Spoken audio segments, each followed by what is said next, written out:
सोचिए, अगर ट्रेन धुआं नहीं बल्कि पानी छोड़ती तो कैसा होता। जी हाँ, अब ये सपना हकीकत बनने जा रहा है। भारतीय रेल ने इतिहास रच दिया है।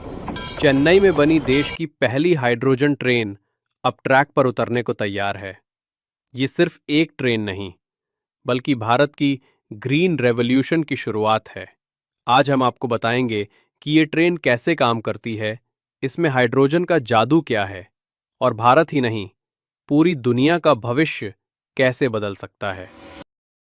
भारतीय रेल दुनिया का चौथा सबसे बड़ा रेलवे नेटवर्क है।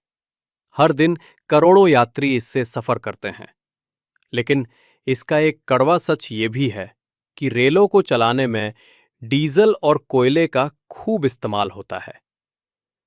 पर्यावरण प्रदूषण और कार्बन उत्सर्जन की सबसे बड़ी समस्या यही है। अब भारत सरकार ने लक्ष्य रखा है कि साल 2070 तक हम नेट जीरो एमिशन यानी शून्य कार्बन उत्सर्जन तक पहुंचेंगे। और इस दिशा में पहला बड़ा कदम है हाइड्रोजन ट्रेन।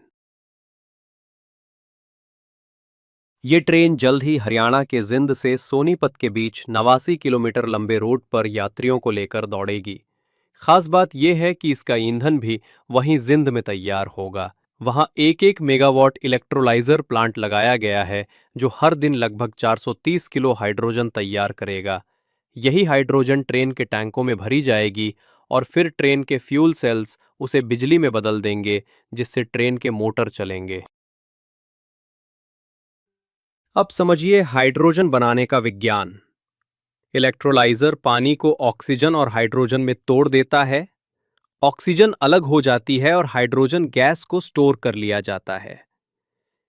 जब इस हाइड्रोजन को ट्रेन में इस्तेमाल किया जाता है तो ये ऑक्सीजन के साथ मिलकर बिजली पैदा करती है। ट्रेन के मोटर उसी बिजली से चलते हैं और नतीजा, न धुआं न प्रदूषण, सिर्फ शुद्ध पानी। इस प्रक्रिया को कहते हैं ग्रीन हाइड्रोजन प्रोडक्शन, क्योंकि इसके लिए इस्तेमाल की गई बिजली सौर ऊर्जा और पवन ऊर्जा जैसी नवीकरणीय स्रोतों से आती है। भारत ही नहीं, जर्मनी, जापान और चीन जैसे देश भी हाइड्रोजन ट्रेनों पर तेजी से काम कर रहे हैं। जर्मनी ने पहले ही 14 हाइड्रोजन ट्रेनें लॉन्च कर दी हैं। जापान और चीन अपने अपने रेल नेटवर्क को धीरे धीरे डीजल से हटाकर हाइड्रोजन और इलेक्ट्रिक पर ला रहे हैं। भारत की ये पहल इन देशों की बराबरी में खड़ी है और आने वाले समय में हमें वैश्विक स्तर पर एक नया मुकाम दिला सकती है। लेकिन हर नई तकनीक की तरह इसमें भी कुछ चुनौतियां हैं। सबसे बड़ी चुनौती है लागत। फ्यूल सेल बनाने के लिए अभी भी प्लैटिनम और इरिडियम जैसे महंगे धातु की जरूरत पड़ती है।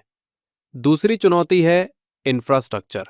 हाइड्रोजन स्टेशनों, स्टोरेज और सुरक्षा के लिए बड़े निवेश की जरूरत है। तीसरी चुनौती है स्केलेबिलिटी, यानी क्या हम पूरे भारत के लिए इतना हाइड्रोजन बना पाएंगे। लेकिन उम्मीद की किरण ये है कि भारतीय वैज्ञानिक लगातार नए समाधान खोज रहे हैं। बेंगलुरु के Jawaharlal Nehru centre for advanced scientific research में प्रोफेसर CNR राव की टीम ने सस्ते मटेरियल निकेल और कोबाल्ट से इलेक्ट्रोड बनाए हैं, जो हाइड्रोजन उत्पादन को और सस्ता बना सकते हैं।